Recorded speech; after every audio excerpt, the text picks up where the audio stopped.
Dafydd here at ATB TV and a continuation of our Origin series, where this week we're going to be talking about the Fender Rosewood Tele. Before we continue though, make sure to hit the subscribe button and the bell notification button so you're always up to date with all our latest stuff. And make sure you follow us on all our social media, the details of which are below. For those of you who don't know what a Telecaster is, this really isn't the video for you. But more seriously, the body shape has been part of the Fender canon since the late 40s. Although it has had a few different names, the Telecaster name was used for the first time in 1952. And it can be considered the first sort of mass-produced solid-body electric guitar, and was designed as such so that it could be easily reproduced over and over again. Unlike the sort of loosely handmade guitars produced by other companies up till that point.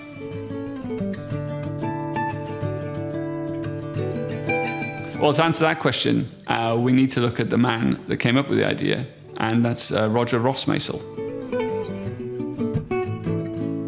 So Roger Rossmeisel was a German luthier born in Kiel in 1927, who was sent away at the age of 10 by his father to Mittenwald on the Austrian border to study lutherie. So with World War II looming, this was ostensibly done to keep young Roger safe.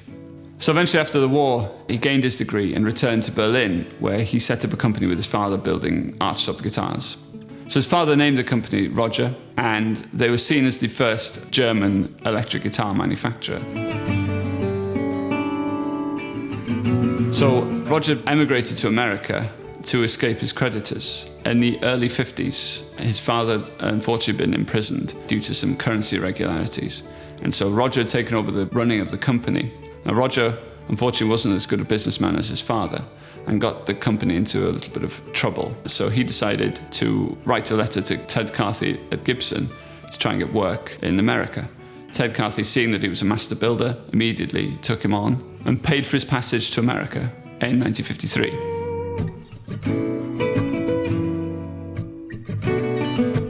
So Roger started working at Fender in 1962, having only lasted at Gibson for a year, and then spent the next 8 years working for Rickenbacker, where he designed the Capri 300 series and the 4000 series bass, incorporating many of the design features that his dad had pioneered previously, and also became the iconic Rickenbacker designs that we still see today.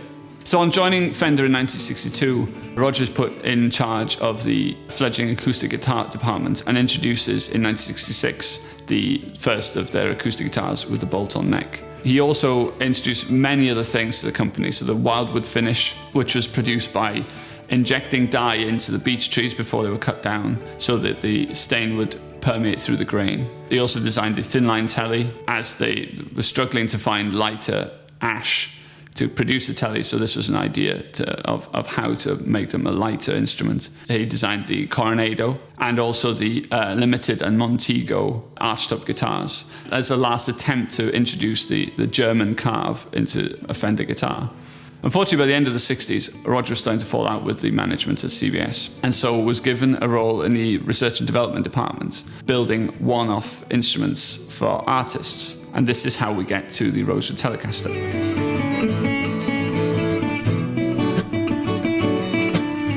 Well, it would make it a very unique piece. Traditionally, the bodies of Telecasters are made using ash or alder, so this would have been quite a departure. Rosewood is obviously used in acoustic guitar manufacture to build the backs and sides, but using a big solid piece of rosewood must have seemed quite an exciting prospect.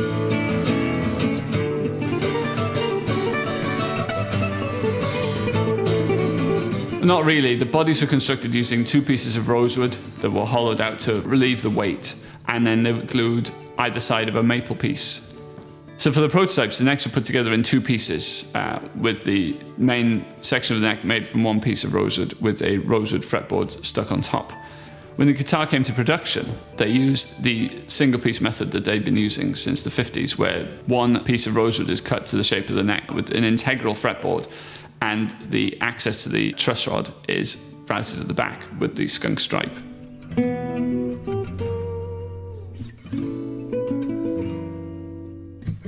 Well, although accounts vary, it seems that 6 prototypes were made, 3 of which are unaccounted for. They could possibly have been given to executives within the company. One was given to the King, to Elvis Presley, although it was returned a few months later as he found it too heavy. One ended up with Steve Cropper, footage which you can find online actually. And most famously, the third one ended up with George Harrison.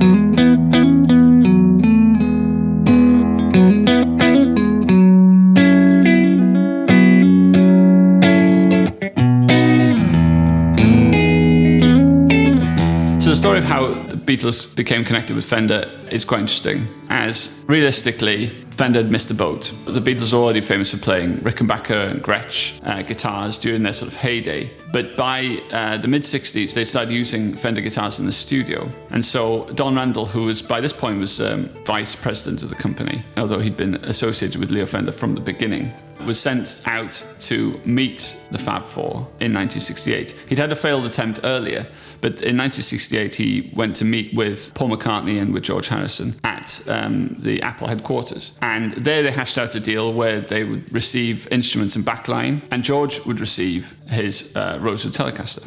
So Roger and his assistant Philip Kubitsky put together the best body and the best neck, and this is flown over by courier to London, where it's handed over to George Harrison at Apple HQ at the end of 1968. It fast becomes his favourite instrument, and he uses it to record Badge with Cream, and then all the subsequent sessions with the Beatles. So that's the Let It Be album, and most famously, obviously, on the rooftop concert, which really cemented the guitar in the minds of the general public as the George Harrison guitar. When you see the guitar, you immediately think of George Harrison and that rooftop concert.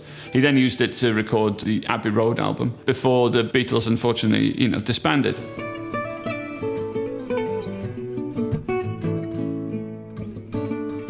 Well, to answer that question, we have our production model from 1969, which is the first year of manufacture. And what we also have is an older body version from the same year.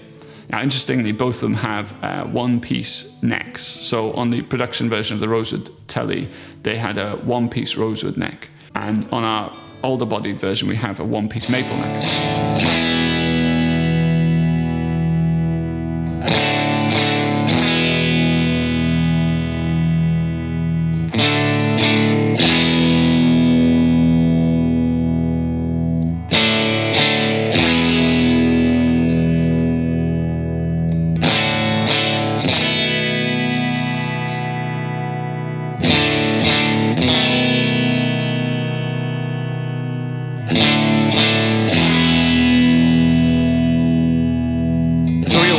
Is that there's a more attack to the note, but also there's more warmth, which is what gives this Telecaster its sort of unique voice compared to a sort of production model from the same period.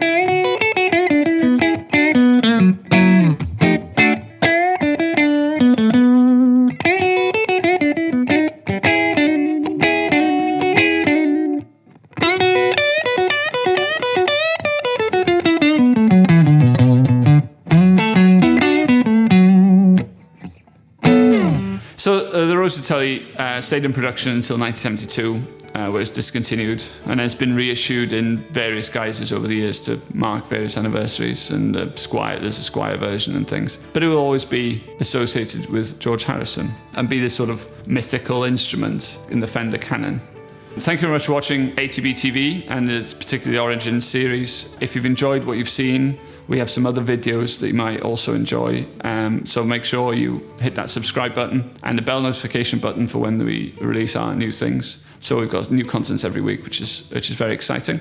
So make sure you follow us on all our social media, links to which you can find in the description. Special thanks today to Jimmy D. Thorne for his demonstrations. Thank you very much for watching, and goodbye.